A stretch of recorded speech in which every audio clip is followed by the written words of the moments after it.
Well, thanks so much for coming to Live Jews on Film. This is the podcast part, so we just watched the Goonies, and thank you very much for sticking around for the live podcast. I really appreciate it. So what we're going to do now is we're going to kind of talk about the film. I'll give a little bit of context on the creation of the film, the production of the film, things like that. I already heard some trivia being spouted out.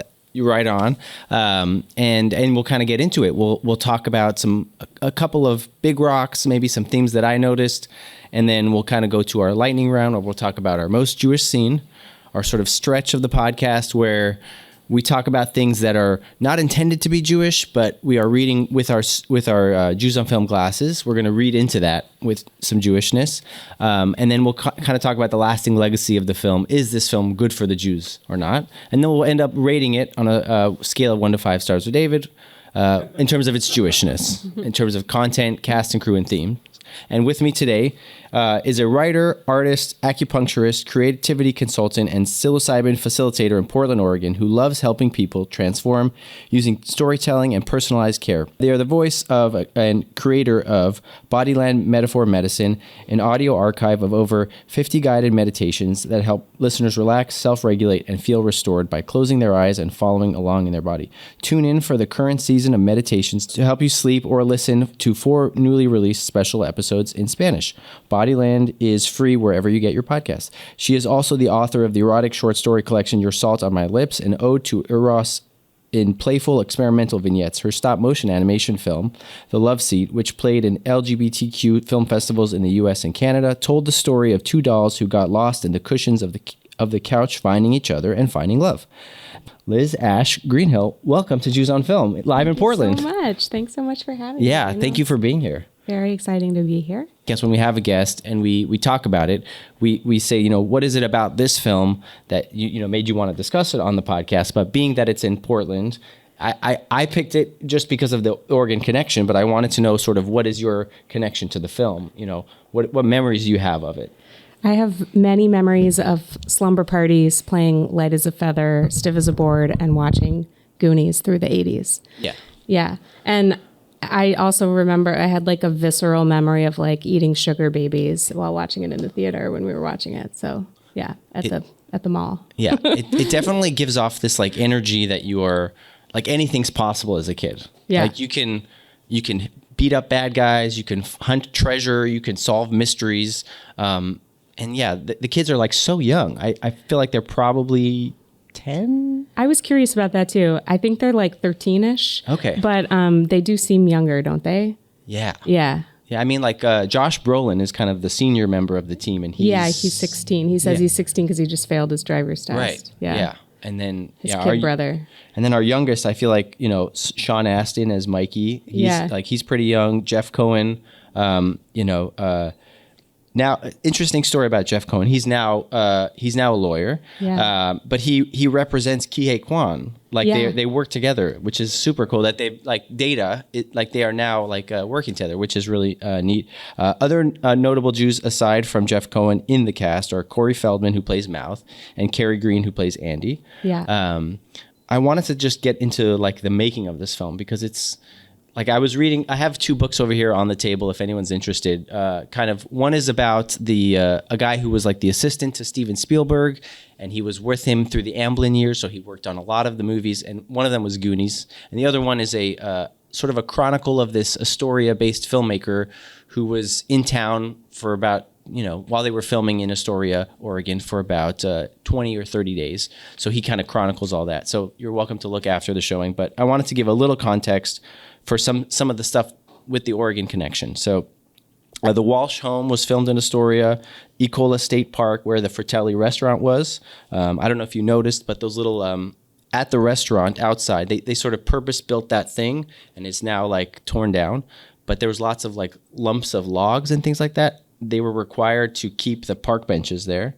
So they had to cover them up with branches and kind of a random fun fact. And then they shot the jail scene that was in Astoria as well.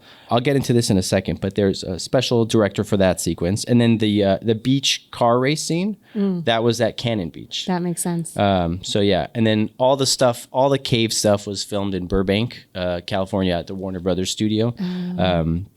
But yeah, I think it might be good to start a little bit of context corner. I think you were mentioning before, sir, that Chris Columbus, writer of like Home Alone and Gremlins, he wrote the script based on an idea that Spielberg had, and they wanted to shoot it like pretty early, like pretty soon after getting the story made.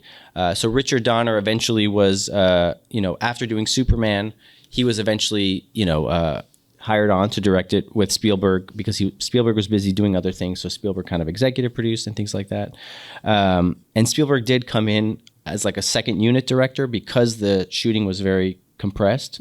They did a lot of, Spielberg shot the bank sequence, and he came in and some other folks helped out with that. So that's my context corner, more or less. Is there anything interesting, historical, fun that as a Oregonian that you like lore that is passed down? Yeah, I mean every scene on the coast is just so classic Oregon coast, and Astoria's still got that house. There's been a lot in the last 10 years about that house, but it's so visible in the town, and it's just a historical site. People flock to see it. You know? I think it's something like the 40th anniversary, right? It's coming amazing. Up. That's so. I think that's like a big. What else is Astoria known for? Do you know? Oh, fish and chips. Is that right? Yeah, okay. It's a charming, beautiful town. It's only 2 hours north of here, so it's an easy day trip. It's really nice. And don't they have like a Blockbuster there? Still?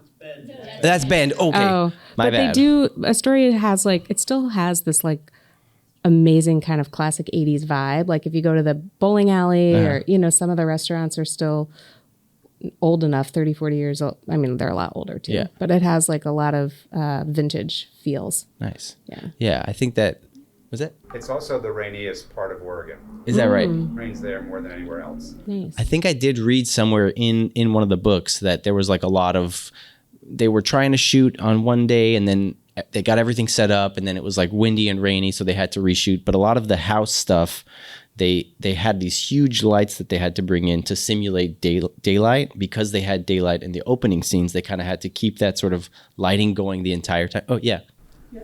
And several movies have been filmed there. I know Kindergarten Cop. Is that right? Oh, yeah. Oh, nice. Yeah. And a few others that I can't. Nice. That's awesome. Having grown up in like a small town in the South, I was curious about the Jewish community in Astoria. So I just looked it up and there's one synagogue, and that synagogue's been around for 100 years. Maybe someone in the audience knows more. So, when this was shot, like theoretically, these kids probably went to the same synagogue and had a close-knit community, because I don't know if you noticed, but I looked up Martha Plimpton's character is Jewish. Like she is. Yeah. Her last name is Steinbrenner, Stephanie Steinbrenner. Okay. And there was one like very sweet moment when they're early on in the cave and they're scared and she's holding Chunk very protectively like her little brother. I was like, that's a very Jewish moment. Yeah. They probably went to Sunday school together. I mean, There's definitely this like upon second watching like Andy. No, sorry. What's the jock's name? Troy and his family give off like definite like waspy vibes. Yes, and like for sure. If we're thinking about the Goonies as our sort of quote unquote, obviously like this is my interpretation, but like the Goonies are our Jews of the underdogs. You know what I'm saying? For sure. And so like they're fighting the establishment, and this is like.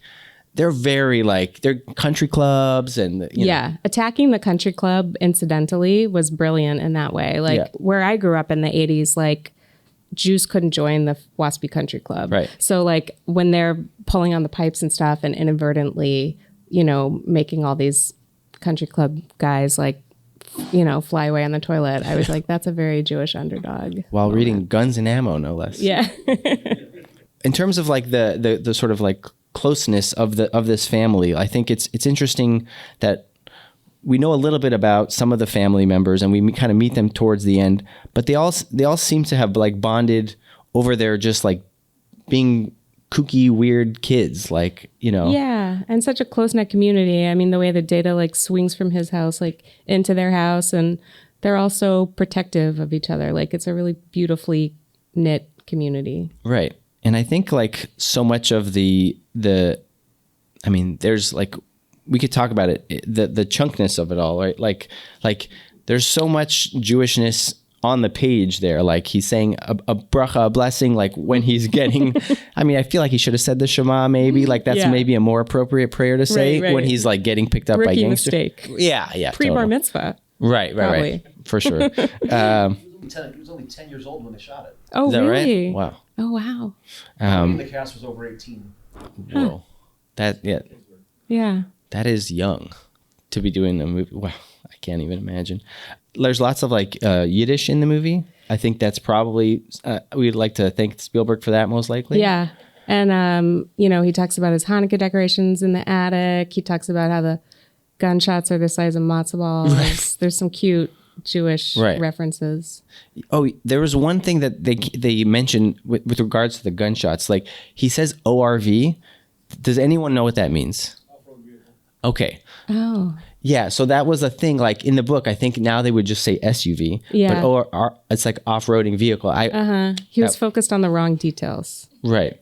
Well, I think like it sounded like it was a misunderstanding, or like a lot of the audience screenings in advance. People didn't understand that line, but you got it. Yeah, nice. I figured they just would have said 4x4. Yeah. At least because it's the ORV. Like, I mean, that was before. It must have been like a 70s term. And I thought he was saying RV.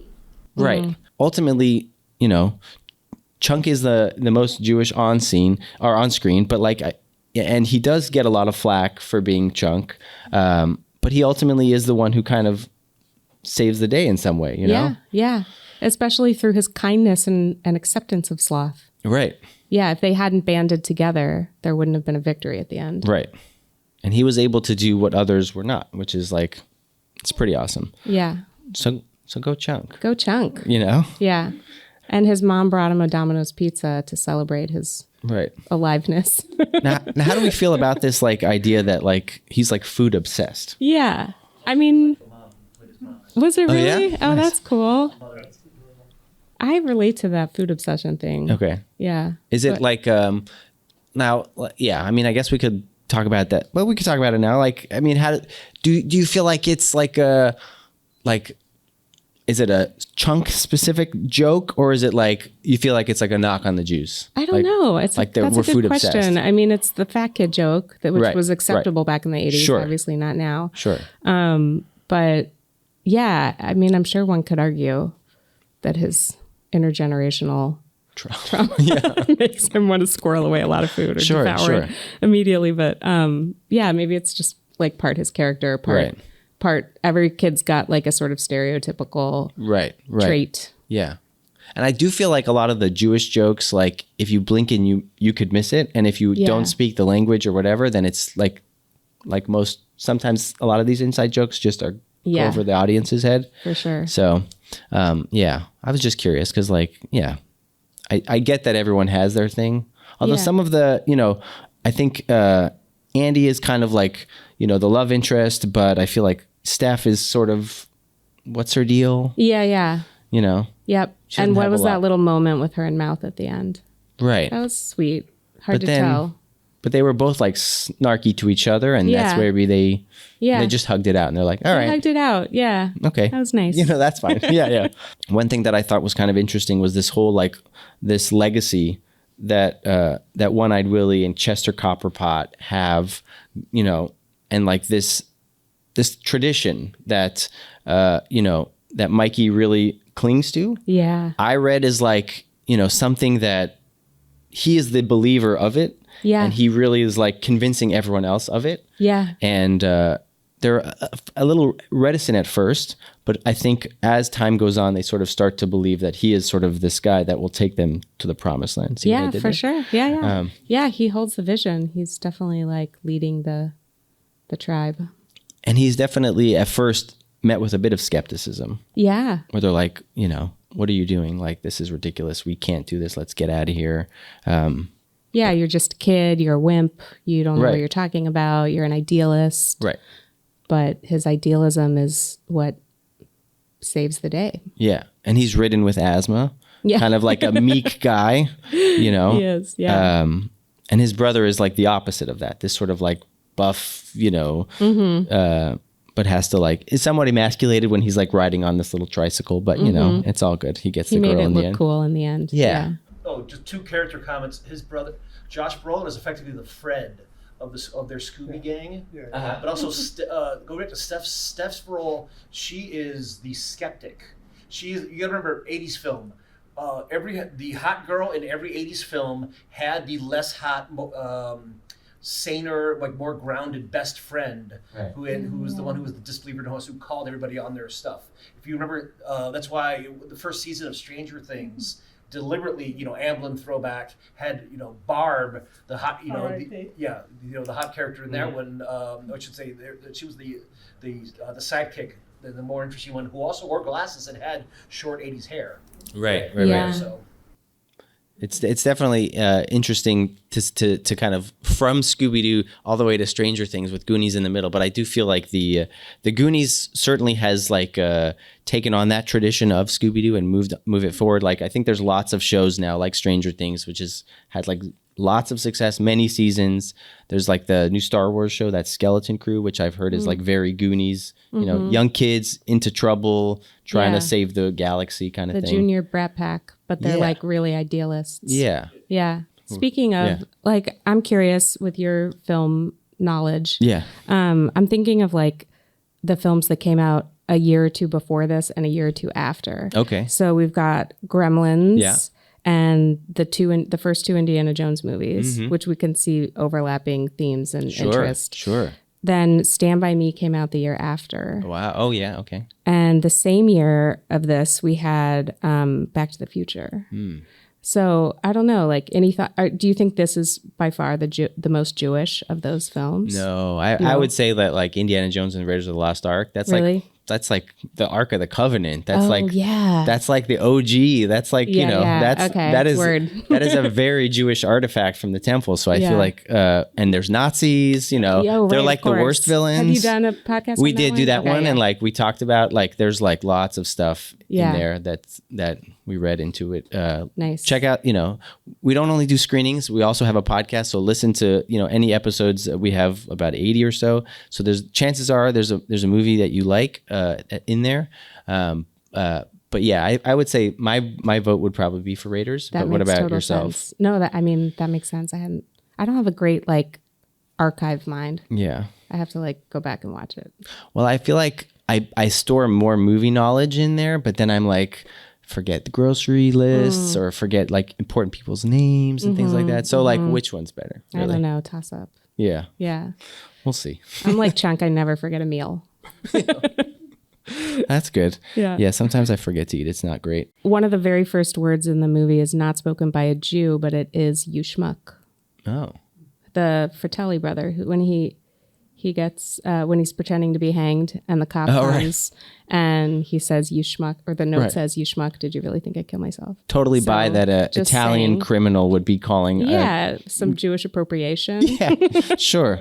I mean, I think we could probably thank the Spielbergian influence on that sort of sprinkling in those like fun lines. But wanted to say that. Yeah. And then also I wanted to ask you, tell me what you think about the Rube Goldberg machine, which features heavily in their home and in the pirate experience. Oh, true. I feel like there's a lot of like there's sort of, and Rube Goldberg, safe to say, was Jewish. Yeah. Okay. Yeah. I hadn't even thought about that, but I do feel like from what I understand, the shot of the Astoria, the hat, that was like took a long time to do. Oh my gosh, because it's like so many different things. But it's very cool, I think, watching it as a kid to be like, this guy it's like also in Pee-wee, that part where he's getting breakfast made.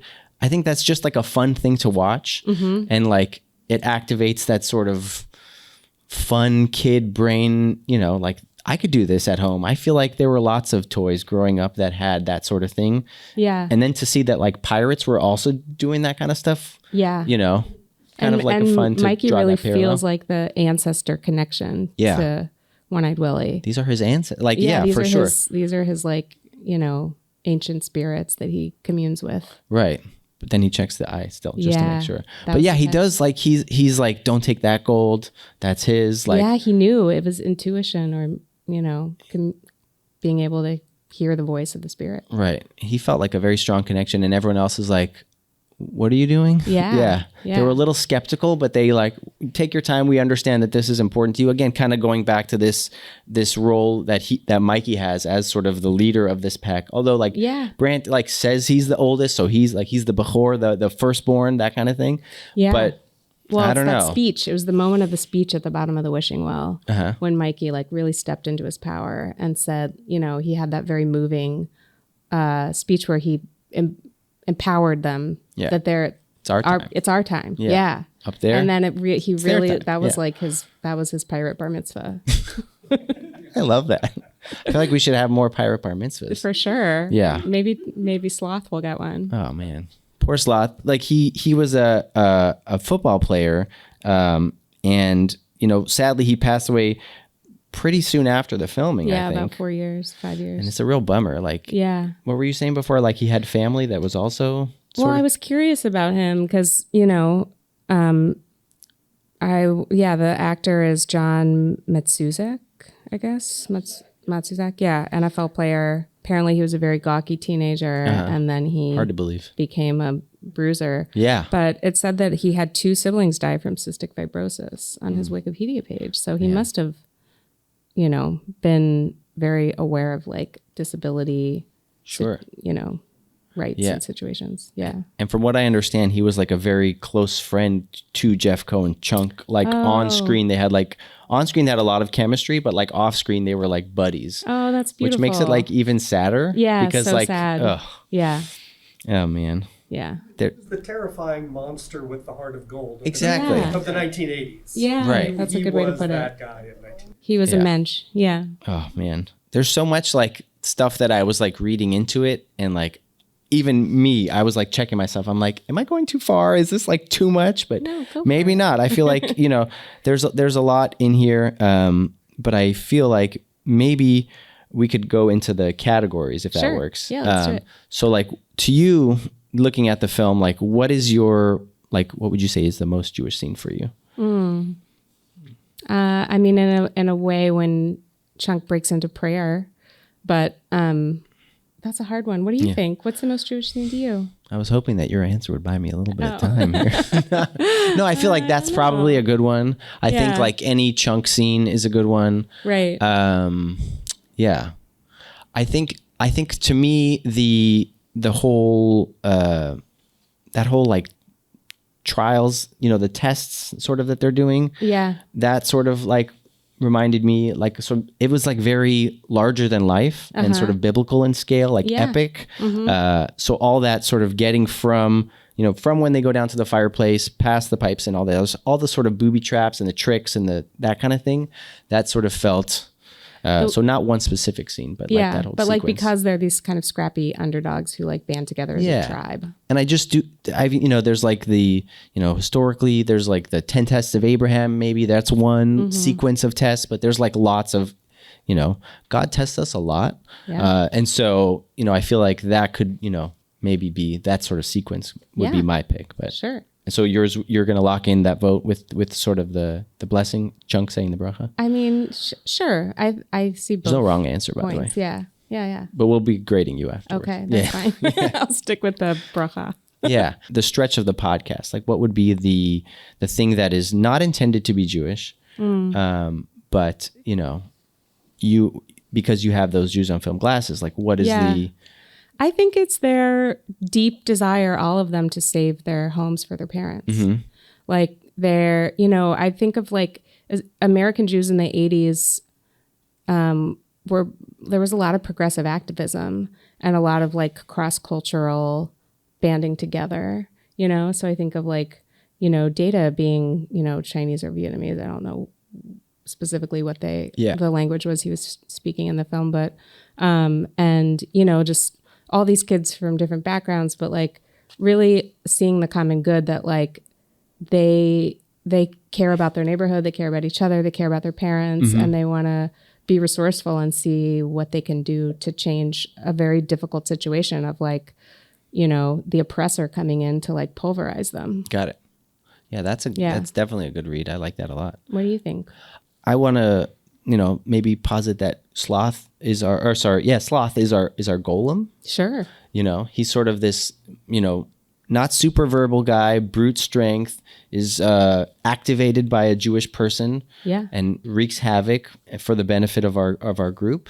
Yeah, and he's To in a me- cave, so he could have emerged from the mud. Well, oh yeah, sure. Yeah. And he ends up saving the day. It doesn't map entirely because he doesn't like get destroyed at the end. He kind of is the hero, so to speak. Yeah. But yeah, that would be sort of my. He's a loyal servant. Yeah. Yeah. But he serves. He serves a higher good. Yeah. But he like serves Chunk. Like that's his right, guy. Right. Oh yeah, that's the golem always has like the person that The guy they who, like, are writes like attached Emmett to. They're on him. They're protective of like Yeah. one person. Right? Yeah. That makes sense. So yeah, he's sort that's of a the- cool read. So like do you that. have anybody have any other stretches? Any other sort of things that you maybe were not intended to be Jewish, but you read into it because you found your Jews on film glasses underneath your seats? There's no Pirate guilt. Pirate Gelt. Oh yeah, I like that a lot. Yeah, I love it. That's fantastic. Yeah, the lasting legacy of this film. Like, what do we think about it in terms of, is it good for the Jews, quote unquote? That's a question we asked. That's a good question. I love the film. I think it's good for our hearts and souls, and I think it's great to see young boys like loving their parents so much that they risk There's their lives. a lot of parent love in this movie. Yeah. Totally. And there's a lot of cute mishaps that are Yeah. really very sweet and endearing. Mm-hmm. As opposed to just a more sort of like bratty capitalist movie about kids or something. Like Right. this one has a lot of soul. Is it too late to lock in another stretch? I just thought No, of that let's one. do it. The statue. The David statue, like the I was reading like Briss vibes, you know? yeah. You know? Yeah. Just kind of like, there's a lot of like, anyway. That happens. yeah. That happens. Yeah. Yeah. I think it's funny that Chunk doesn't know it's upside Very down. traumatic Briss. Yeah, like, yeah. But, Took a lot off the top. yeah.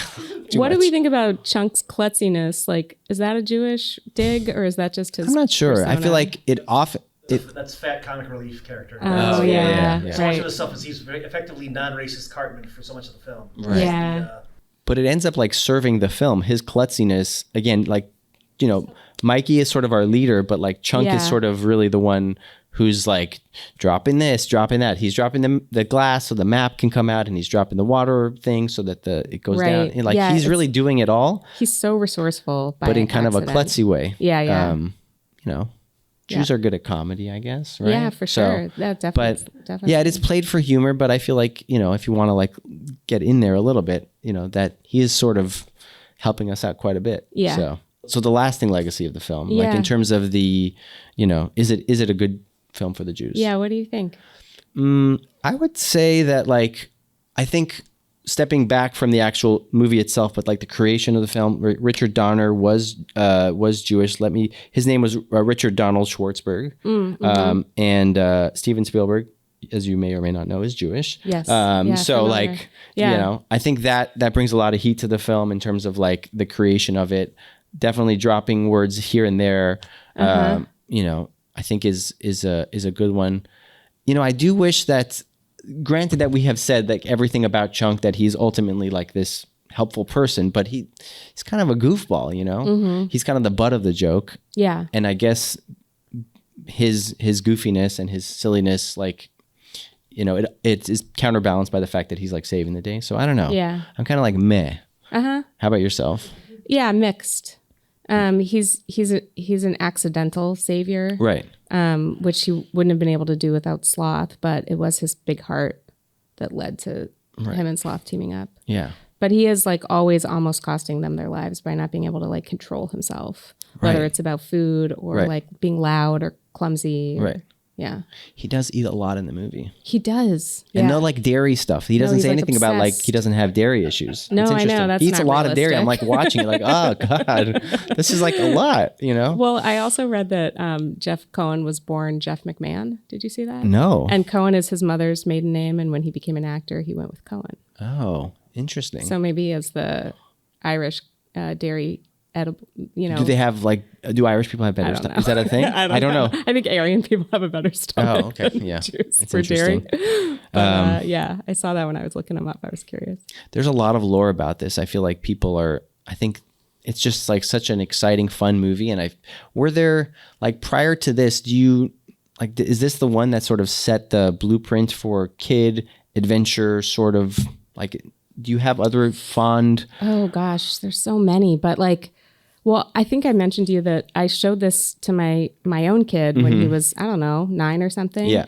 And he hated it. He was horrified. Yeah.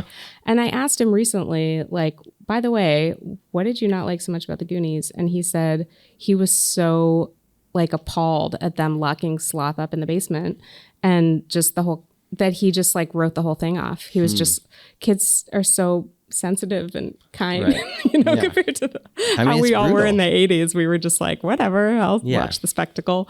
But he was really offended. His mother and his brothers, who were terrible people to Yeah. begin with. Yeah. set him Exactly. up. It wasn't like, oh, he was just some guy. His family was horrible. It's so true. Yeah. I don't know. I think my kid just was like, I'm not into this.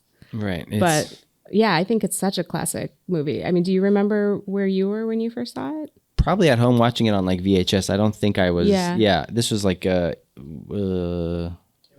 85. Yeah. So I was probably not of age to go to the movie theaters. Oh, okay. Yeah. But yeah, I think probably watching it at home probably a lot. Yeah. Like I would lump in like another kid adventure movie that I watched a lot was like Flight of the Navigator. Oh, he goes like it's a kid who goes on a spaceship and Yeah. is on the run. It's kind of like I don't quasi know. like It's like kinda a cousin of ET sort of. Oh, okay. Yeah. In a sense that like you're on the run from the government who's trying to retrieve an extraterrestrial Yeah. kind of thing. But Yeah. yeah. E.T., Stand By Me, Atreyu. What's Yeah. that? What I'm blanking. Never Ending Story. Yeah. Yeah. I think it's just this idea that like kids can do anything. And like Yeah. it's very like uplifting Uh-huh. as a kid to be like, I can do this. Like Do we still have uplifting kid movies? I'm not sure. I mean, I feel like shout out to Orly in the back over there. She watches a lot of kids movies, and I feel like a lot of them, at least the ones that she watches, are like they take place in schools, and so there's lots of like social, there's the popular one, the not popular one, and like, but there wasn't a lot of that. There was actually that a little bit here, but it was played for like, it's cartoonish in some ways. It's not really like the sort of the jocks versus the Goonies. It's Yeah. you never feel like threatened by Troy. You feel like he's a tool. Like everyone can kind of realize that. Right? Yeah. Because they cut that scene where he does threaten the kids. Oh, does he? Oh. There's more than a few cut scenes of this thing, but Yeah. the fact that there's one thing where they encounter Troy at the convenience store and his like waspy buddies. Where at one point he sets fire to the map. Oh. Burns the edge of the map. They didn't end but they wound up cutting the scene. Got it. Huh. Well, that would have made a little bit more of a raise the stakes somewhat. but Yeah. In this story, the kids are the heroes and they have to believe in themselves to win Right. against these evil adults. Right. And I'm just curious, like, if we still have films like with that trope. I don't know. It's I mean, kind the of hard to think grown-ups of are it kind on of the bad spot. guys, right? Like, Yeah. So, and we didn't really That was even how talk E.T. about the was, Fratellis too. so much. Yeah. But I feel like, we have Joe Pantoliano. No, sorry, Joey Pants. Yeah. He plays Francis. Robert Davi plays Jake, and then Anne Ramsey plays Ma Fratelli. Yeah, and they were so good. and they were great. I feel like they genuinely felt threatening in the movie. Like they felt like given the opportunity, they would have killed one of the kids. I think They did. They were a mix of like very threatening and also like some Three Stooges. Yes. So that kind of softened it and made the movie like a bit of a nail biter, but also like very amusing. Yeah, a lot of like bonking of heads Yeah. and like dunk, like And like some crushed nuts on the yeah. bridge. Yeah. Yeah.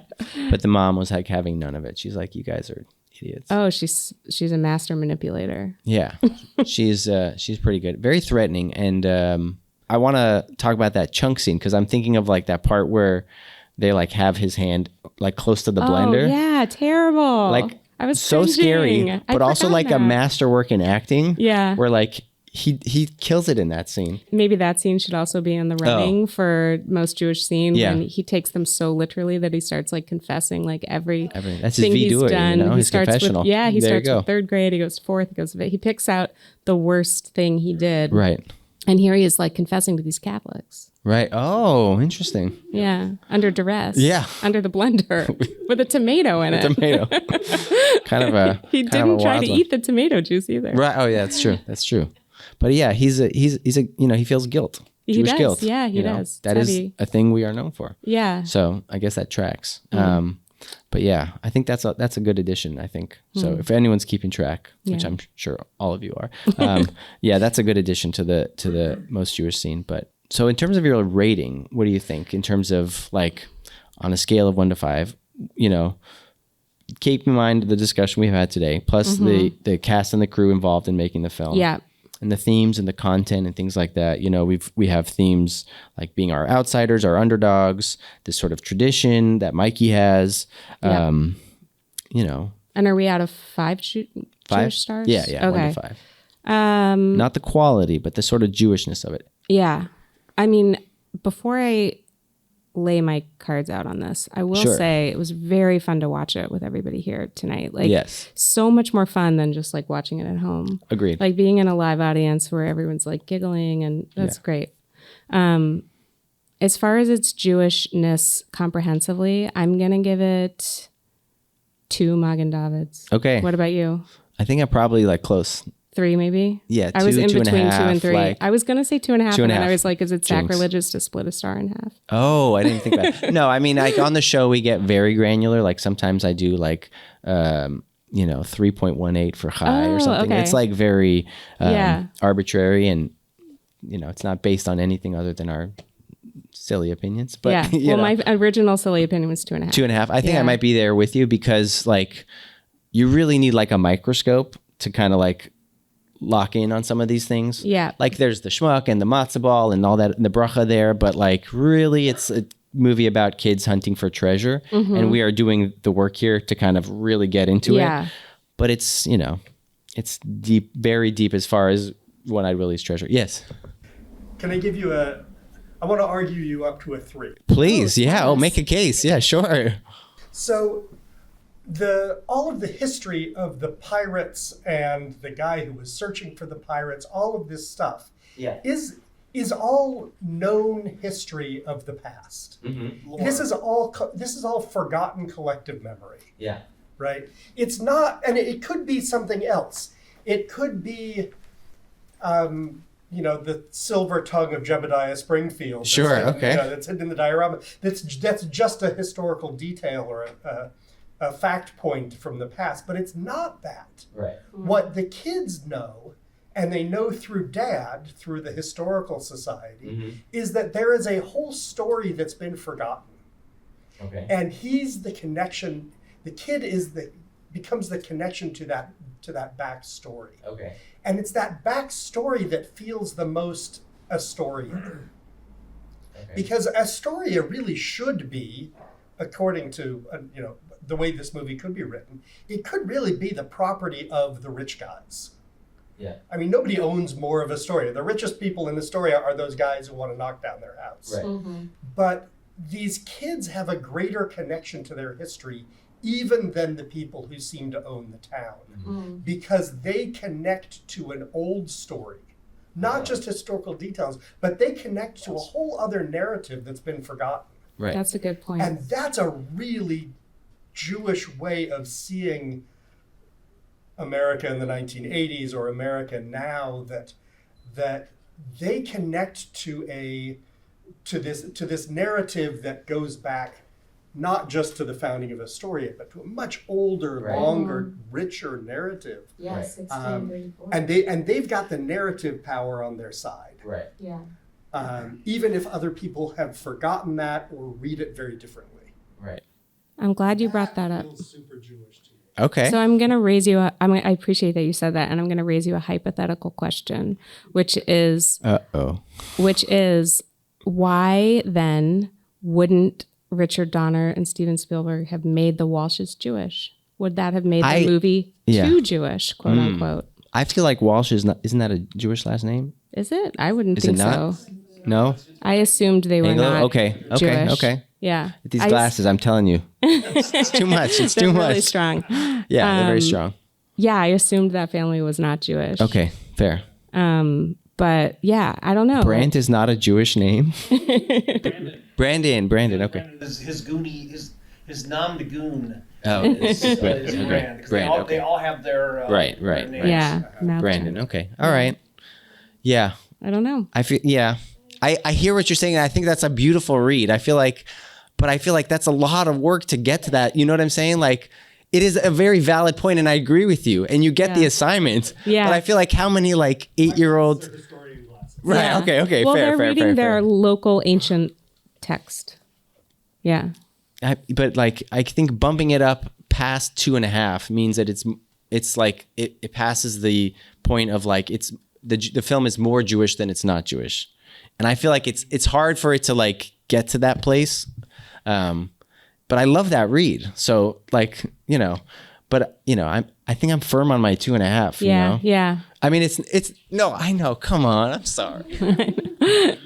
Now that I'm thinking like, why wasn't it like Mikey and Brandon Stein? Right. I'm like tempted to go down to a 2, Right. but I'm not. Oh, interesting. Oh, okay.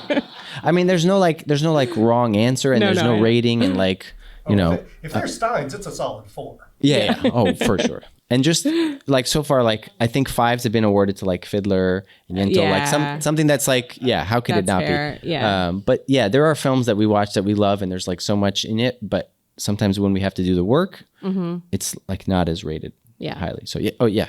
No, one of the points I just wanted to bring up is if you're going to talk about how Jewish the crew was, like who directed it, who produced it, who edited it, who did the music, and who also was EP on it. Right. That is factored into my 2.5 for sure. Yeah. Yeah. It is a very solid crew. Like I think, director being Jewish, written by Spielberg. Chris Columbus, probably not Jewish. No. So. I went to a Catholic high school. Okay. So yeah. Insider scoop. There you go. And Frank Marshall is the second unit director as well with Spielberg. But the cast certainly adds to it. There were. Yeah. So maybe let's Corey make everyone Feldman's happy. Jewish. So I think between this added cast and crew and this amazing theory posited by David, I think 2.75. I'm a little stingy with my stars, but This is our Talmudic transcription. Yeah. And I think of the Goonies. it doesn't mean we don't love the film. It just means that like in terms of its Jewishness on screen, it's Well, and we're Jews. We're supposed to disagree. Right. Is there anything else you wanted to talk about with the Goonies here? I really enjoyed it. It was really fun to see again. Yeah. I watched it a while ago, and then I watched it again, like you said, with the crowd here tonight in Portland, which was awesome to do. Like the laughs they hit, certainly there's like moments as a dad now when the parents are like embracing their kids. I did get choked up. Yeah. Sorry, Orly. Yeah. I read a cute little fact that at the end there, Data says, "Wow, holy shit," but he spells out the letters. That's it. On the screen there were characters, and it was like dash dash dash. Yeah. Because Kay Kui Hwan had promised his mom that he wouldn't curse in the film. Oh, really? Isn't that adorable? That is very cute. He's so good in that movie. And what a comeback. I love seeing him in so many films right now. I mean, he was fantastic in Everything Everywhere All at Once. Yeah, and he was also Short Round in Indiana Jones, which was terrific. I think everyone is so good in this movie. It's such a great film. Yeah. And I'm so glad that I was able to revisit it with y'all. Yeah, so, same. Yeah. Last bit about families. The thing I didn't realize until watching it, watching it when you're 9, then watching it after you've had film classes. The Fratellis are the negative example of family.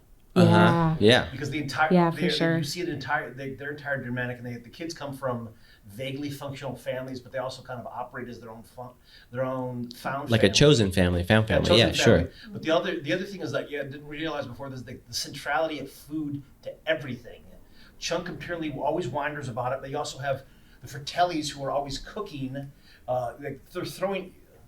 I don't know how many pizza joints Astoria had in the mid '80s, but they're throwing pizza at each other. Yeah. Of all the things they use to threaten Chunk with is you have an Italian gangster, New York I think that's also the thing when he calls him schmuck. He's a New Yorker. Yeah. A New York Italian family. They use a tomato. Mm-hmm. And it's Right. dumped into the blender. Food Yeah. is central to this film. Yep. Baby Ruth. Yep. Harry, the co-host of my podcast, tossed out a stretch via text when I was talking to him about it, that let me read it because it was pretty good stuff.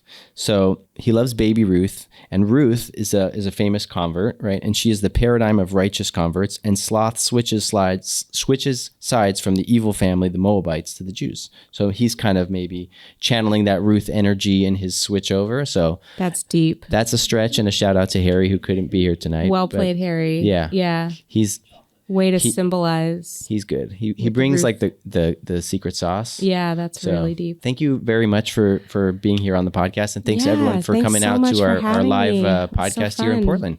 Yay. Thank you. Thank you both. Are you going to have a podcast coming up? Yeah, so we just released an episode on Steven Spielberg's AI last week.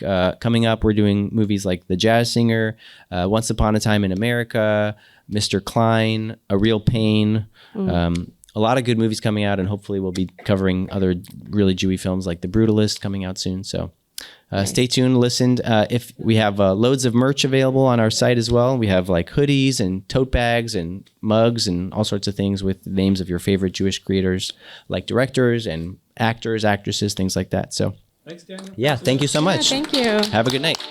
Jews on Film is hosted and produced by Harry Ottensasser and Daniel Zana. Follow us on Instagram at Jews on Film and subscribe to our podcast to get new episodes. Thanks for listening.